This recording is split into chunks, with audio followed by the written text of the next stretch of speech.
Hello বন্ধুরা, আজকে আমি একটা নতুন ড্রামা এক্সপ্লেন করতে চলেছি, যেখানে আজকের আমাদের হিরো একজন সার্জন ডক্টর ছিল আর সে অনেক ইম্পর্টেন্ট একটা সার্জারি করছিল। 8 ঘন্টা হয়ে গেছে আর সে সাকসেসফুলি অপারেশন কমপ্লিট করে ফেলেছে। সে তার কাজ একদম পারফেক্ট ভাবে করেছিল। সে যখন সাকসেসফুল হয়ে বাইরে বেরিয়েছিল সে অনেক বেশি খুশি ছিল। সে তো সব থেকে বেশি খুশি হচ্ছিল পেশেন্টের ফ্যামিলিকে দেখে। লিন হিউসান এত ভালো কাজ করতে হচ্ছে কিনা তার সিনিয়ররাও তাকে দেখে অনেক বেশি খুশি হচ্ছিল। তারা ভাবতো আমরা ভালো একজন জুনিয়র পেয়েছি।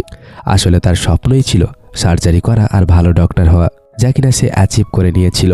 এরপরে তার কাছে একটা কল আসে। আসলে তাকে তার কাজিন কল করেছিল। সে তাকে বলছিল, আমি তোমাকে একটা মেয়ের সাথে পরিচয় করিয়ে দিতে চাই, তুমি কি ব্লাইন্ড ডেটে যাবে? কিন্তু লিন হিউসান বলছিল, আমার এই সব কিছুতে একদমই ইন্টারেস্ট নেই। কিন্তু সে বলছিল, তোমাকে আজ নয়তো কাল লাইফে তো সেটেলড হতেই হবে, তবে তোমার মনের দরজা খুলে কেন দিচ্ছ না? আর এইসব বলার পরে সে কোন মেয়ের কথা বলছিল তার নাম বলে দেয়। আসলে মেয়েটা ছিল মিস্টার নিয়ের মেয়ে।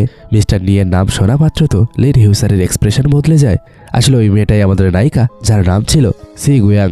আর আমাদের হিরো তাকে তো অনেকবার দেখেছে আর সে তাকে প্রথম দেখেই মন দিয়ে ফেলেছিল। কিন্তু তাদের মধ্যে তো কোনো কিছু কথাই ছিল না। এরপরে সে সঙ্গে সঙ্গে ব্লাইন্ড ডেটের জন্য রাজি হয়ে যায়। এখন সে অনেক খুশি হয়ে অন্য শহরে যাচ্ছিল, কিন্তু এখানেই তার সাথে কিছু অঘটন ঘটে যায়। একটা ট্রাক ড্রাইভারের ভুলের কারণে তার গাড়িতে ধাক্কা লাগে আর লিন হিউসানের গাড়ির একটা ভয়ঙ্কর অ্যাক্সিডেন্ট হয়ে যায়। এরপরে দৃশ্য বদলায় আর আমরা সি গুয়াংকে দেখতে পাই, যে কিনা ইউনিভার্সিটির একজন আন্ডার গ্রাজুয়েট স্টুডেন্ট ছিল আর সে অনেক বেশি ব্রিলিয়ান্ট স্টুডেন্ট ছিল।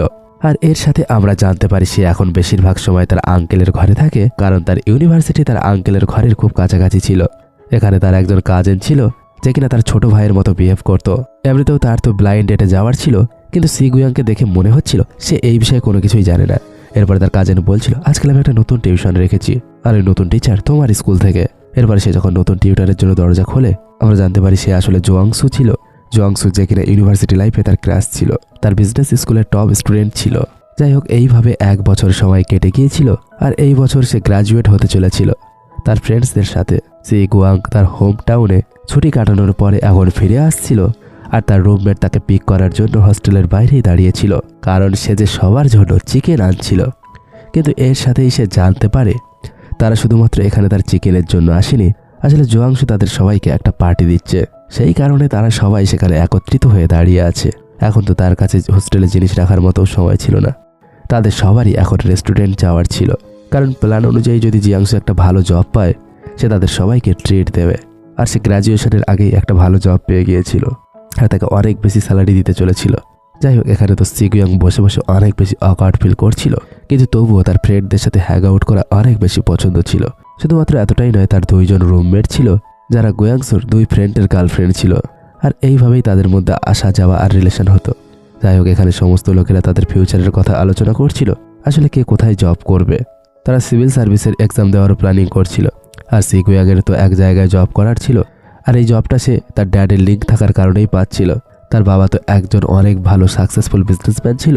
এখানকার সমস্ত লোকেরা তাকে অভিনন্দন জানাচ্ছিল, তোমার তো চিন্তা করার কোনো দরকার নেই তোমার ফিউচারের জন্য, তুমি চাইলে তো এখন এই জব পেয়ে যাবে। কিন্তু সি গুয়াংকে দেখে মনে হচ্ছিল সে এই জব নিয়ে এতটা খুশি না। এরপরে তার সাথে একবার জোয়াংসুর দেখা হয়।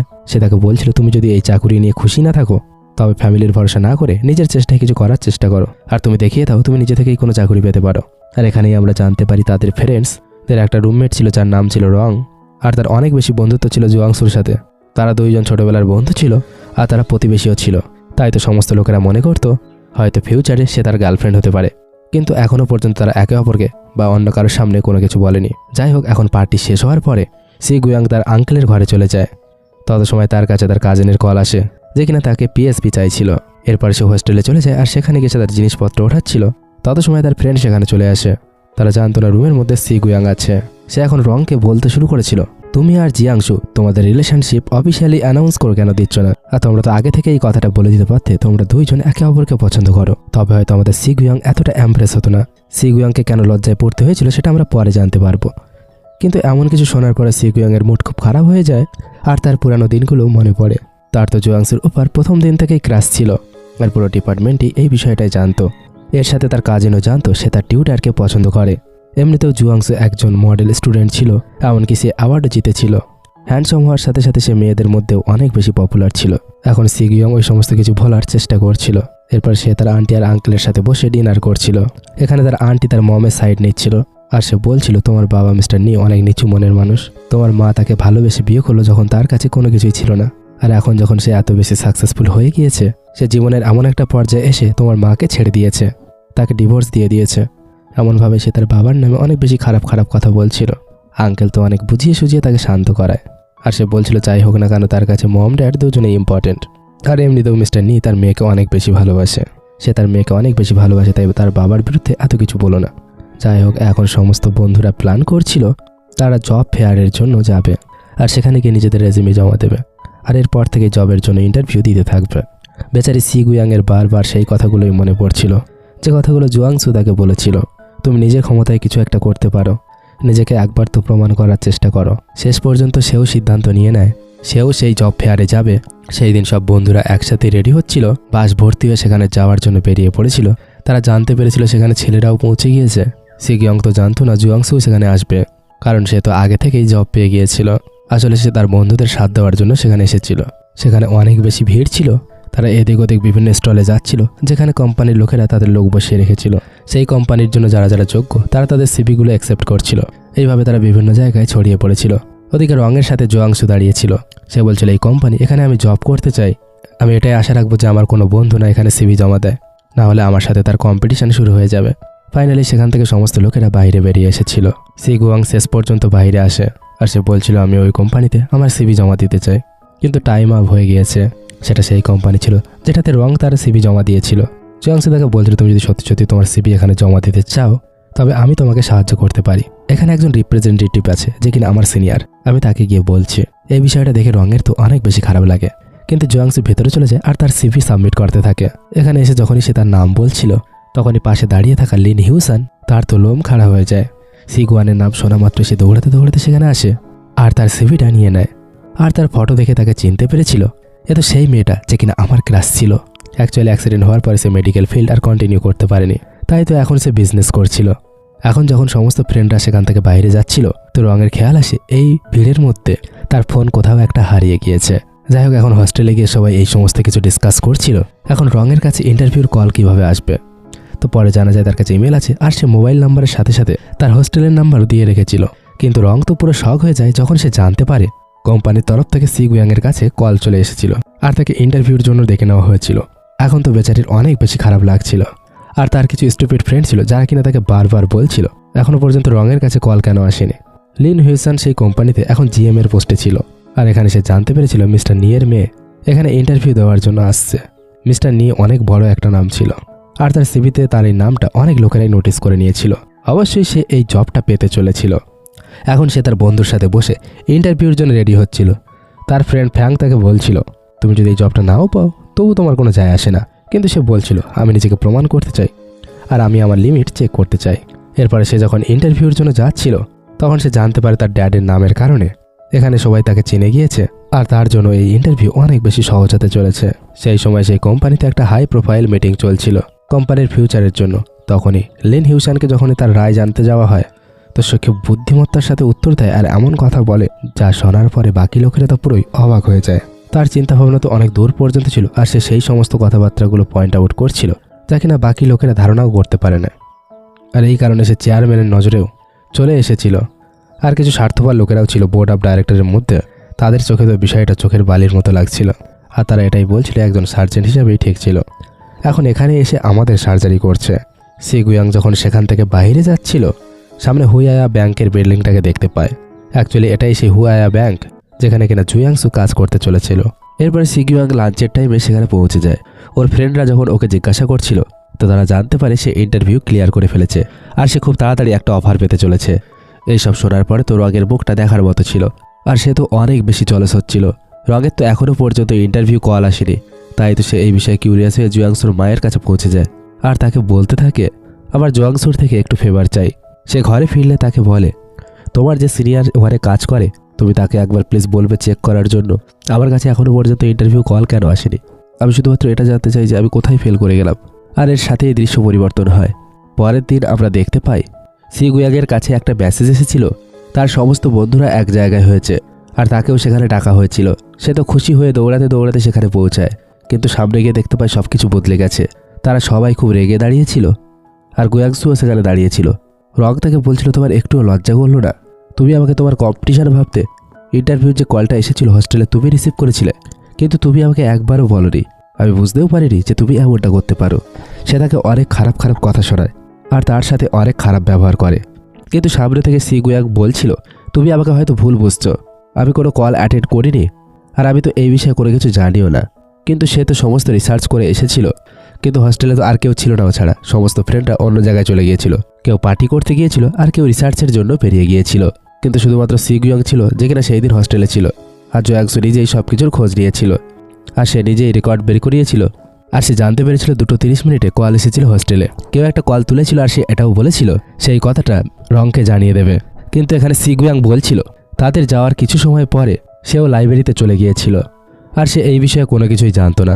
কিন্তু রং বলতে শুরু করে তুমি চাও না আমি আর জয়াংসু একসাথে থাকি, যে কিনা তার বিল্ডিং আমার অফিসের সামনে হোক। তাই তো তুমি আমাকে সেখান থেকে বের করতে চেয়েছিলে আর নিজেই সেখানে জব করতে চাইছিলে। তোমার প্রথম থেকেই ওর উপরে ক্রাশ ছিল। বেচারি তো এই সমস্ত কথা শুনে অনেক বেশি লজ্জায় পড়ে যায়।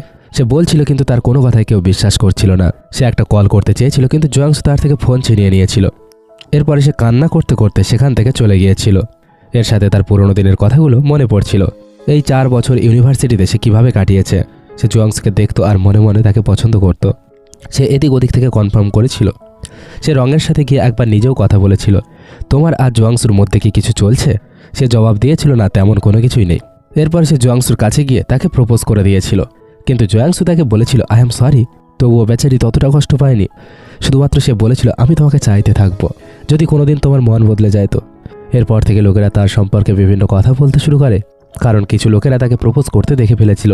তাই তো সবাই এটাই বলছিল রং আর জয়াংসুর মাঝে সে একটা দেওয়াল হতে চাইছে। সে তার নিজের রুমমেটের সাথে গাদ্দারি করছে। তখনও বেচারি এমনই দুঃখী হয়েছিল যেমনভাবে আজও সে দুঃখী হয়েছে। এখন যেহেতু সে হস্টেলে যেতে পারছে না, কারণ সেখানে যাওয়ার তার মন করছিল না, সে আঙ্কেলের ঘরে চলে যায়। তার কাজিন তাকে দেখে বলে আজকের কি আবার একবার কারো কাছ থেকে রিজেক্ট হয়ে এসেছো? দুইবার মন ভেঙে নিয়েছো নিজের?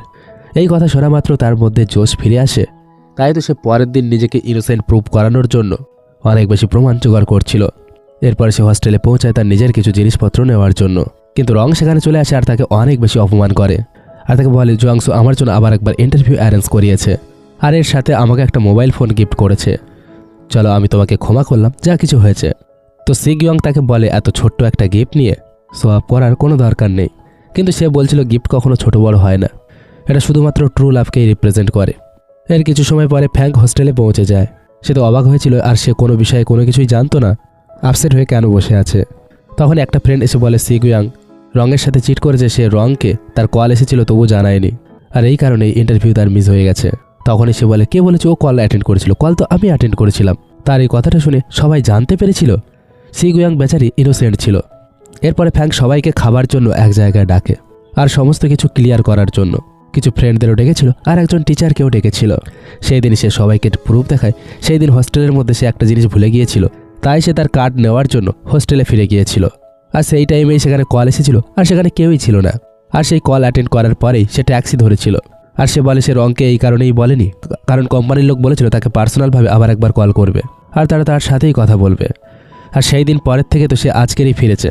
এর কিছু সময় পরে সেখানে সি গুয়াং পৌঁছে যায় আর সে বলছিল আমিও কিছু প্রমাণ জোগাড় করেছি। সে দেখায় সেই টাইমে সে লাইব্রেরিতে বুক সাবমিট করাচ্ছিল যখন 2:30 বেজেছিল আর তার কাছে একটা কম্পিউটার রিসিভও ছিল যেখানে টাইম লেখা ছিল। এর ফলে এখানে পরিষ্কার জানা যাচ্ছে সি গুয়াং একদম ঠিক কথাই বলছে। ফ্যাঙ্ক তাকে কোনো রকমভাবে কভার করছে না। HR ডিপার্টমেন্টে যে ছিল সে তার ড্যাডকে খুব ভালোভাবেই জানতো আর সে সমস্ত রিসার্চ করে নিয়েছিল। সে জানতে পেরেছিল একজন এমপ্লয়ি এমনটাই বলেছিল, কিন্তু এরপরে সে কল করতে ভুলে গিয়েছিল আর পরে মিথ্যে কথা বলেছিল যে আমরা জানিয়ে দিতে বলেছিলাম। তারা তাদের উপর থেকে ব্লেম সরাতে চেয়েছিল। সি গুয়াং এর সাথে সাথে এমনটাও বলে এই কোম্পানি আর কোম্পানির লোকেরা যদি এরকম রেসপন্সিবিলিটি না নিয়ে থাকে বা এরকম হয়ে থাকে আর তাদের কারণে আমার এতটা সম্মানহানি হয়, তবে আমি এই কোম্পানির জব করব না। আমি তাদের জব অফার রিজেক্ট করে দিচ্ছি। এইসব কিছু হওয়ার পরে সে তো সবার সামনে একদম হিরো হয়ে গিয়েছিল আর সমস্ত দিকে গ্রুপের মধ্যে গসিপ হতে শুরু করেছিল। আর সি গুয়াংকে সমস্ত লোকেরা ইনোসেন্ট বলছিল আর তারা রঙের সম্পর্কে বলছিল সে না জেনে বুঝে তাকে দোষ দিয়েছে। এরপরে তার সাথে তার কিছু ফ্রেন্ড ছিল। ফ্যাঙ্ক বলছিল আমি রং আর তার বেস্ট ফ্রেন্ড সিলিংকেও এখানে ডেকেছি, কিন্তু তারা দুজনে এখানে আসেনি। জয়াংসুও তার সিনিয়রের দ্বারা জানতে পেরেছিল সি গুয়াং যা কিছু বলছে সব কিছুই সত্যি ছিল। সে সত্যি সত্যি ইনোসেন্ট ছিল। সে বেচারির উপর এত বড় দোষ চাপানো হয়েছিল। এরপরে জয়াংসুর কাছে তার বম আসে আর তাকে বলছিল রং খুব ভালো মেয়ে, তুমি তাকে লাইফ পার্টনার হিসেবে চুজ কেন করছো না। এর সাথে সাথে সে এমন কিছু মেনশন করে যেখানে জংসু সুপারিশ করে রংকে ইন্টারভিউ কল দেওয়ানো করিয়েছিল। আর এই দৃশ্যের সাথেই এখানে এই পর্বটা শেষ হয়ে যায়। তো দ্বিতীয় পর্ব দেখার জন্য সেকেন্ড পার্ট বলে কমেন্ট করো। খুব তাড়াতাড়ি দ্বিতীয় পর্বের কাজ শুরু হচ্ছে। থ্যাঙ্কস।